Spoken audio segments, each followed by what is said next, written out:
Assalamualaikum warahmatullahi wabarakatuh. Dalam part kedua ini, tamu kita Pak Dr. Safwan Hadi Umri akan bercerita mengurai pengalaman kunjungan ke Oman tentang kota dan istana yang ada di Oman. Boleh cerita sedikit Pak, Ya. kunjungan Bapak ke Oman tentang kota dan istana? Oke, makasih Pak Ya. Ara. Jadi saya mulai dulu kunjungannya ke masjid. Ya. Masjid waktu kita sholat Jumat. Apa beda dengan kita sholat Jumat di Masjid Raya Medan ini dengan masjid di Oman itu? Di sana tidak ada tabung infak. Oh, infak nggak ada ya? Tidak ada. Kalau kita saya sholat kan beratur. Iya, nggak ada. Nah itu perbedaannya. Tapi kalau hatib Jumat itu seperti kita di Medan ini. Oh, Dua khutbah dia. Pertama khutbahnya bahasa Arab itu kan, kedua khutbah yang sudah baku itu. iya. Yang memang kita hafal di sini, semuanya macam kita mulai. Jadi mereka itu adalah aliran Sunni, Islam Sunni seperti kita sini lah. Oh, Seperti Al-Wasliyah segala macam itu. Tak ada beda. Nah, jadi yang kedua ciri-ciri masjid itu, setiap masjid itu saya perhatikan di belakang itu ada pohon kurma. pohon kurma. Pohon kurma itu Pak, saya seperti melihat merangkai-rangkai berkeluaran kurma itu Pak. Oh, Di mana ada masjid tetap ada pohon kurma yang yang ditanam. Dan kurma itu alhamdulillah berbuah, berbuah. keluar, berangkai-rangkai keluar.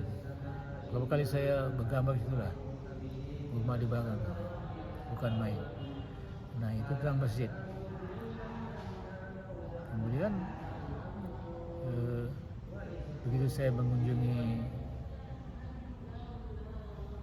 masjid terbesar di Maskat itu, Oman, ya. lalu kami juga berdampingan dengan istana Oman. Istana Oman itu adalah istana yang diperintahi oleh seorang Sultan Oman. Oh, Sultan Oman. Oman. Saya lupa namanya. Tetapi istana itu Pak tidak bisa dimasuki oleh para wisatawan. Oh, nggak boleh. Nah, kita hanya dari luar aja melihat istana itu dari pintu gerbang saja. Tak bisa. Tetapi kalau kita masuk ke masjid Sultan Oman itu kita boleh masuk.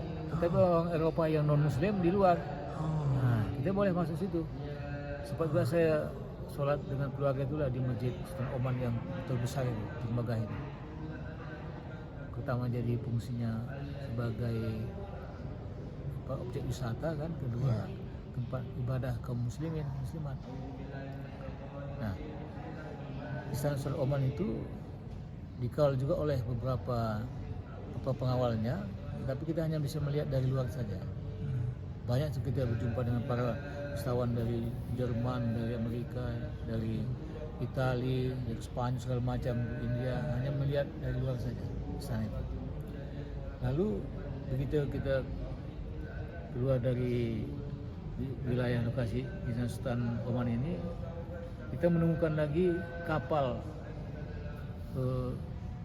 Sultan kapal Sultan. yang berlabuh di dekat laut Oman itu. Oh, Kapal itu Pak tak bisa kita masuki, jadi kawal oleh para security-nya.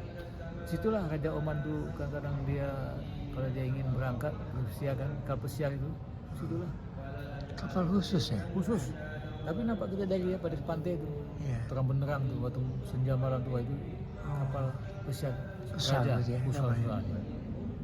Kita hanya bisa memotret aja lah kalau siang dari jauh aja. Tak bisa masuk, itu dilarang. Sudah tempat Raja Oman kalau dia mau berpesiar, mau keluar dia melalui laut dia kan. Jadi memang pantai Oman itu pantai yang terpanjang lah selama di Timur Tengah itu. Pantai indah ya? Pantai indah sekali, bersih. Nah, dan sampai pantai itulah di bukit-bukit ya, ada semacam pojok orang jual-jual wisata. aksesoris wisata ya kan, mau beli kaos-kaos Oman, ya kan, topi-topi Oman segala macam. Iya. Ada yang murah, kalau kita katakan lobi-lobi Oman itu bisa saja cuman 1 rial. Oh, 1 rial itu ya 34.000 tadi lah saya katakan. Beli 2 dapatlah 100.000 begitulah. Itu yang bisa kita bawa oleh-oleh. Karena kalau yang lain itu mahal-mahal semuanya Pak. Mahal-mahal. Mahal. Kalau kota-kotanya dan gedung pertunjukan gimana? Gedung-gedung pertunjukannya agak beda. Di Oman ini agak sedikit dalam tanda kutip agak ortodok.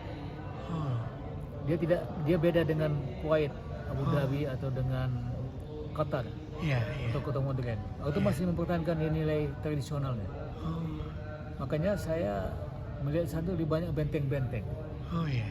Benteng-benteng Sultan Oman itu dalam perang melawan Inggris dulu, melawan orang Spanyol dulu, itu banyak benteng-benteng Pak.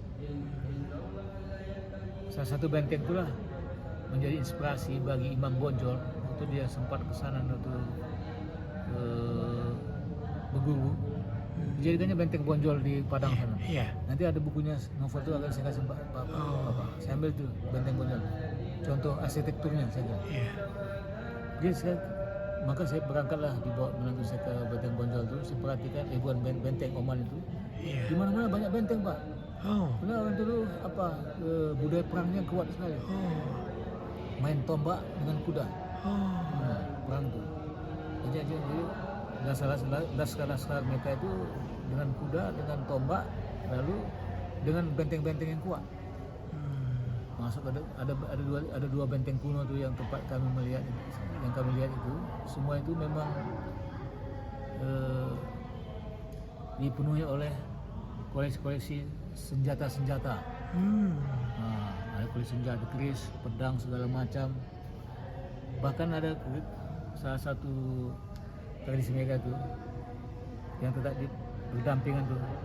Mereka tuh memiliki pedang bengkok tuh yang sarungnya macam kemasan itu tetap di sini. Iya.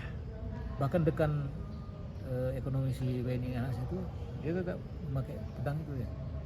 Dan kan dia letakkan di meja. Jadi apa itu kebesaran mereka itu tradisinya itu tetap dibawa ini pedang-pedang yang berhiasan dengan gagang yang cantik itu. Musuh mereka ya, orang mana sebenarnya? Musuh orang Oman ini? Ya musuh orang Oman itu penjajah Inggris lah dulu. Inggris ya, Inggris ya. Orang dari Portugis yang banyak itu, yang sana itu musuh orang dulu. Ya, karena namanya negara-negara Timur Tengah ini dengan minyak ya kan, jadi banyak sumber-sumber mineral itu diperbutkan dulu kan. Jadi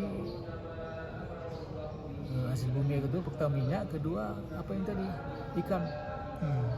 Hasil bumi dari laut Pak, itu timur segala macam ikan yang enak ada di situ Pak. Soal duit ya. Iya. Nah, mau beli apa kita itu? Ikan yang ini boleh, udang segala macam, Ada ya. kepiting segala macam kepiting. Waduh, luar biasa besar-besar. Kiriman dari luar atau Ya. hasil mereka sendiri atau kiriman dari luar? Tidak, hasil mereka sini dari pantai. Hasil mereka? Dari lautan awan. Oh. Jadi hasil mereka kepiting, udang ya? Udang. Ikan ada semacam ikan. Kalau kita biasa ini macam ikan kakap, ada kakap Oman tuh lagi. Cantik, besar dia. Macam ikan jenahar itu kan. Itulah wah itu saya senang sekali. Kena kali selera kita. Buat gulai lemak, wah dipanggang dia apa segala macam. Iya. Digoreng pakai sambal Pak. Istana Sultannya bagaimana bentuknya? Apa khas? Ada ciri-ciri etniknya atau niru Arab? Seperti teknik Arab lah. Arab ya? Perhatikan. Karena beda dengan di sana di Mesir segala macam bersama semuanya. Kalau kembali ke gedung pertunjukan tadi, apa ada semacam gedung kesenian gitu? Gedung kesenian pertunjukannya tidak terlalu Menonjol ya? tidak menonjol sekali Pak. Tradisional, mereka hanya tarik pedang aja, tarik pedang tetap. Dan semuanya laki-laki, tidak ada wanita yang menaik. Oh, wanita nggak ada. Mungkin. Ada saya perhatikan, tetap laki-laki. 3 orang sini main pedang, sekarang 3 pedang, tarik pedang.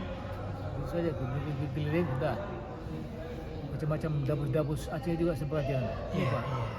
Yang kurang simbol pedang, tarik pedang lah namanya.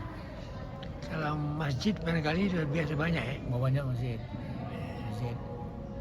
Artinya kalau di kota Buraim itu masjid itu tidak banyak kali, 4, tapi penuh saja lah dengan apa. Bisa jalan kaki juga di kota itu, bisa naik mobil, ya kan. Ya. Eh, barangkali tentang kota ya. Kota bagaimana posisinya? Terus di kota sama dengan kita. Ya, sama ya. Masuk plaza ya, apa mau kita beli ya biasa saja. Tapi yang unik sana Pak, lebih banyak lagi orang menjual minyak wangi. Oh, Semua plaza, setiap saya kunjung ada 3 kota, Sohar, kota Maskat tadi, kota Buraimi, itu minyak wangi itu, toko minyak wangi itu dipenuhi oleh pengunjung. minyak wangi ya. Oh, di mana-mana jalan oleh pengunjung. Orang itu memang sangat minyak wangi minded betul. Sangat akrab dengan minyak wangi. Ya, senang pada wangi mereka ya. Iya. Walaupun minyak wangi itu beli-beli. Bahkan Pak, di plaza yang sifatnya seperti kita di Medan itu, Ya. minyak wangi itu masih jual kata-kata 15 rial, 20 rial, ya kan? Kalau jalan-jalan di kota, Jalan-jalan di kota itu, Itu jalan-jalan, ya mobil itu ya sebelah kiri lah kan, bukan kanan, Iya, sebelah kan. kiri kan. Ya jalannya jalan aspal yang Iya. aspal cantik lah, aspal beton. transportasi kalau kita bandingkan Jakarta atau Medan, padat atau gimana ya? Kotanya tidak terlalu padat, longgar, penduduknya sedikit. Oh, sedikit ya. Kadang-kadang kita pergi antara satu kota-kota itu hanya bertumpuk satu perumahan, ini sudah barang pasir lagi. Ini bertumpuk baru bertumpuk lagi. Jadi tidak banyak tidak banyak penduduknya. Lebih luas lagi gurun pasir daripada manusianya. Itu saya perhatikan Pak. Barangkali ada cerita lagi tentang kota dan Istana Sultan, Tentang pendidikan sekolah. sekolah ya? Sekolah. Universitas Nah, ya? sekolah, kebetulan cucu saya itu masuk SMP kan. Sekolah itu seperti kita juga di Medan ini sekolahnya. Mereka tuh punya orientasinya ke Cambridge, Inggris, ya kan. Anak-anak situ dia tidak pakai bahasa Arab, kita masuk sekolah berbahasa Inggris. Oh, Sekali masuk Pak 80 juta itu. oi, bayarnya Bayarnya. masih mahal ya? Makanya kita mahal. Itu pemerintah atau swasta tuh? Itu sekolah apa? Sekolah pemerintah juga. Pemerintah. Orang tuh semuanya dibiayai. Oh, Free semua itu orang tuh. Free. Pemerintah Ya yang bayar? Baik. Kalau kita sebagai orang pendatang ya kita bayar 80 juta.